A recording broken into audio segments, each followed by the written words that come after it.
kebakaran melanda terminal bahan bakar minyak atau depo pelumpang milik Pertamina, Koja, Jakarta Utara, Jumat 3 Maret lalu. Sedikitnya 19 korban tewas, puluhan luka-luka, dan ratusan warga mengungsi karena kediaman mereka di sekitar Jalan Tanah Merah Bawah, RT 12 RW 09, Kelurahan Rawabadak Selatan, Kecamatan Koja, ludes dilalap si jago merah. Penyebab kebakaran diduga karena gangguan teknis saat pengisian bahan bakar Pertamax sehingga menimbulkan tekanan berlebih yang mengakibatkan depo terbakar.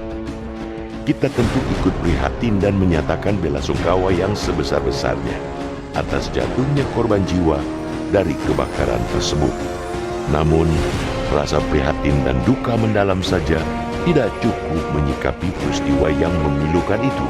Kebakaran itu mestinya sudah bisa diantisipasi oleh PT Pertamina Persero. Pasalnya, kebakaran di depo pelumpang bukan kali pertama. Pada 2009, depo pelumpang pernah mengalami kebakaran. Saat itu, satu petugas keamanan Pertamina tewas. Dua hal yang harus diperbaiki dari insiden kebakaran depo pelumpang pada Jumat malam itu. Pertama, mengevaluasi sekaligus menginvestigasi kenapa peristiwa kebakaran itu terjadi. Apakah ada technical error, human error, atau faktor alam karena sambaran petir? Misalnya, baik technical error apalagi human error, harus diungkap ke publik siapa yang harus bertanggung jawab atas kebakaran tersebut. Tim investigasi kebakaran harus bekerja secara independen, akuntabel, dan transparan. Dalam 3 tahun terakhir, sejumlah fasilitas milik Pertamina terbakar, yakni kilang minyak Balongan, Indramayu, Jawa Barat pada 2021, kilang minyak Cilacap, Jawa Tengah terbakar 2 kali pada 2021, kilang minyak Balikpapan terbakar 2 kali pada 2022. Serangkaian insiden kebakaran pada objek vital nasional ini jangan lagi terulang atau setidaknya diminimalisasi, karena menimbulkan kerugian yang tak sedikit, baik material ataupun korban jiwa. Kedua, terkait kebakaran depo pelumpang, perbaikan yang harus dilakukan adalah pembuatan zona penyangga antara depo dengan pemukiman warga, terutama di sisi utara. Bahkan, tembok rumah warga saling menempel dengan tembok pembatas depo. Pembuatan kawasan buffer zone sempat menjadi isu hangat pasca kebakaran depo pelumpang pada 2009. Namun, isu tersebut tak ada juntrungannya hingga depo pelumpang terbakar lagi. Pembuatan kawasan penyangga sangat penting dilakukan sekaligus merelokasi ribuan warga yang mendiami secara ilegal lahan milik Pertamina. Merelokasi warga adalah pilihan yang paling realistis ketimbang merelokasi depo yang berdiri sejak 1972. Merelokasi depo tentu saja membutuhkan biaya yang sangat besar. Namun demikian, merelokasi warga Tanah Merah juga pilihan yang sulit karena rawan dipolitisasi menjelang pemilu 2024. Alhasil, hanya keberanian politik pemerintahlah yang akan bisa merelokasi warga yang tinggal di lahan yang bukan miliknya itu. Pengelolaan objek vital nasional perlu langkah serius. Kapasitas tangkat timbun depo pelumpang sebesar 291.889 kiloliter. Depo ini menyuplai sekitar 20% kebutuhan BBM harian di Indonesia atau sekitar 25% dari total kebutuhan SPBU Pertamina.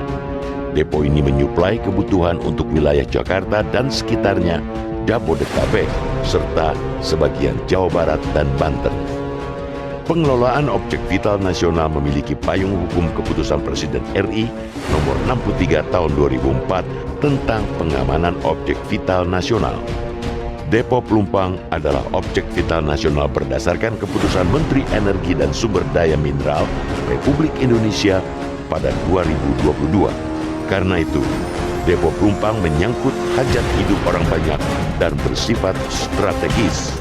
Maka pengelolaannya tak bisa asal-asalan tanpa manajemen risiko.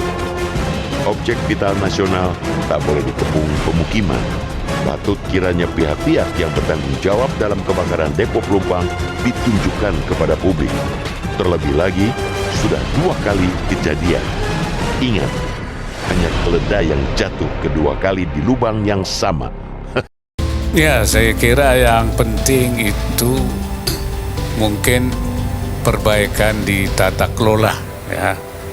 Untuk menghindari itu, tata kelolanya mungkin diperbaiki, terutama yang menyangkut manajemen risiko. Ya, ini mungkin yang perlu di seluruh, terutama di seluruh kilang-kilang, karena memang di situ potensi terjadinya kebakaran itu kan besar sekali, sehingga perlu ada perbaikan tata kelolanya untuk menghindari itu, ya, untuk menekan seminimal mungkin risiko yang terjadi. Jadi terutama di sisi risk manajemennya. Krisis seperti kebakaran terminal bahan bakar minyak atau depo Pertamina dapat timbul bagi setiap organisasi bila risiko fatal dan strategi organisasi tidak ditangani secara dini. Hal ini bisa merembet pada risiko lain. Oleh karena itu, penerapan manajemen risiko tidak dapat sepotong-sepotong dan perlu dibangun secara sistematis dan terintegrasi, mulai dari budaya pengelolaan risiko yang sehat, sistem yang efektif, dan sumber daya manusia yang kompeten serta berintegritas. Tugas peserta PKA Angkatan 1 tahun 2023 membuat rancang bangun manajemen risiko pada instansi peserta untuk mencegah risiko yang ada di instansi peserta agar tidak merembet pada risiko lain. Untuk mengerjakan tugas ini, saudara dapat mengadopsi pendekatan SPIP atau pendekatan yang lain, misalnya FMEA